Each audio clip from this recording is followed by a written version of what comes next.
അപ്പൊ ആരാണ് പോയത്, എപ്പോഴാണ് പോയത്, എന്താണ് അവസാനം കഴിച്ചത്? പോയതിന്റെ ഭർത്താവാണ്.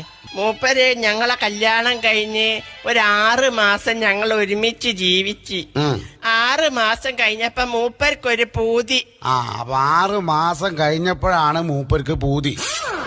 ഗൾഫ് പോവാൻ. അത് ശരി, ഗൾഫ് പോവാൻ. അങ്ങനെ മൂപ്പരെ പൂതിയല്ലേ എന്ന് വിചാരിച്ചിട്ട് ഞാൻ എന്റെ പണ്ടങ്ങളെ മുഴുവൻ വിറ്റിട്ട് ഇയാളെ ഗൾഫിലേക്ക് പറഞ്ഞയച്ച്. ഇപ്പൊ 12 കൊല്ലായിട്ട് ഒരു വിവരവും ഇല്ല. ചിരിക്കരുത്. അല്ല, കരഞ്ഞതല്ലേ? എന്തൊരാളാണ്ടോ ഈ മുത്തു പോലത്തെ പെൺകുട്ടീനെ 6 മാസം കൂടെ ഈ കഴിഞ്ഞിട്ട്. അല്ല മോളെ, കുട്ടികളുണ്ടോ? 4 കുട്ടികളുണ്ട്. കല്യാണം കഴിഞ്ഞ 6 മാസങ്ങൾ ഒരുമിച്ച് ജീവിച്ച് 12 കൊല്ലായിട്ട് അവൻ ഗൾഫിലാണ്. ഇപ്പൊ 4 കുട്ടികളും ഉണ്ട് അല്ലേ?